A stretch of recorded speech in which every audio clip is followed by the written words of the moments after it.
चलिए आज एक ऐसी प्राचीन भविष्यवाणी की गहराइयों में उतरते हैं जो ब्रह्मांडीय नवीनीकरण का वादा करती है। ये एक ऐसी कहानी है जो विनाश को अंत नहीं बल्कि एक बहुत बड़े परिवर्तन की शुरुआत बताती है। क्या आप जानते हैं कि जिस युग में हम जी रहे हैं यानी कलयुग, उसका अंत कोई मामूली घटना नहीं होगी। पुराणों के अनुसार ये सिर्फ एक अंत नहीं है बल्कि एक बहुत बड़े बदलाव की, एक महापरिवर्तन की शुरुआत है जिसका इंतजार किया जा रहा है। तो इस पूरी कहानी को समझने के लिए हम इसे 5 हिस्सों में देखेंगे। हम अधर्म के युग के अंधेरे से शुरू करेंगे, फिर कल्कि की भविष्यवाणी की रोशनी को देखेंगे, अमर संरक्षकों के बारे में जानेंगे, उस महान ब्रह्मांडीय सुधार को समझेंगे और आखिर में सत्य युग की सुबह तक पहुंचेंगे। तो चलिए शुरू करते हैं कलयुग के आखिरी दौर से। एक ऐसा समय जैसा कि पुराणों में बताया गया है, जब धर्म की लौ मानो टिमटिमाने लगती है। और धर्म का मतलब है वो नैतिक व्यवस्था जो इस पूरे ब्रह्मांड को संतुलन में रखती है।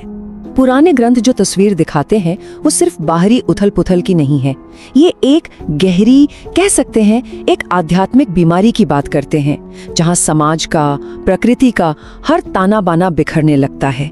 ये बाहरी अव्यवस्था से कहीं ज्यादा हमारी सामूहिक चेतना का पतन है, यानी अधर्म का राज।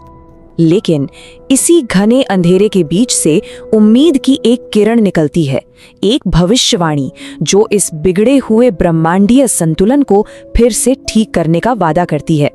और यहीं पर एक बहुत ही अहम मोड़ आता है। शंभल नाम के गांव में भगवान कल्कि का अवतरण होता है। वो परमात्मा के 10वें और सबसे शक्तिशाली अवतार माने जाते हैं, जो धर्म की फिर से स्थापना करने के लिए आएंगे।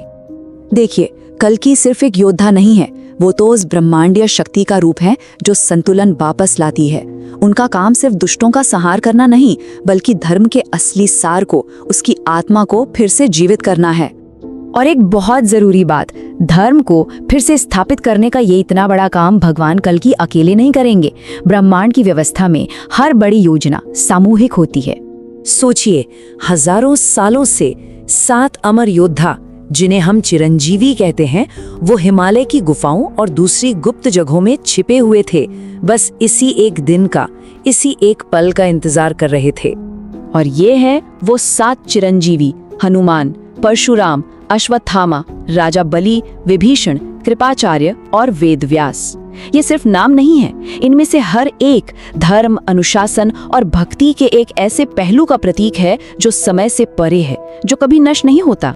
और ये बहुत दिलचस्प है कि इन्हें सिर्फ योद्धा की तरह नहीं देखा जाता, ये तो खुद दिव्य ब्रह्मांडीय शक्तियों का स्वरूप है।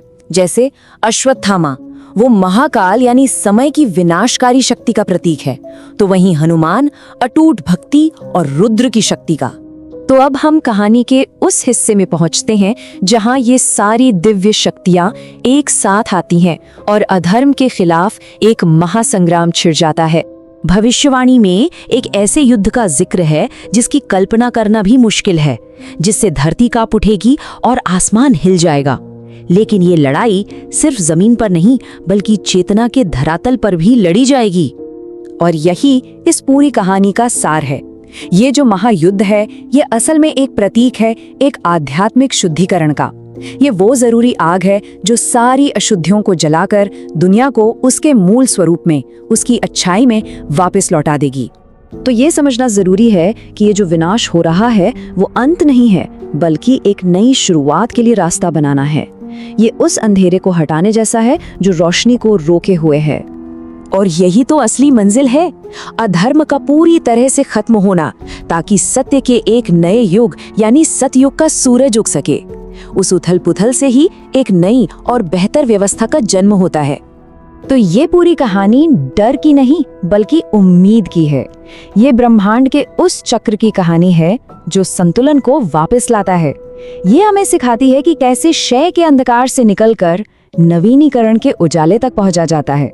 तो अंत में ये भविष्यवाणी हमें एक गहरे सवाल के साथ छोड़ जाती है। अगर कोई भी युग वहां रहने वालों की सामूहिक चेतना से बनता है, तो फिर एक नए युग की सुबह के लिए हमारे भीतर किस बदलाव की जरूरत है?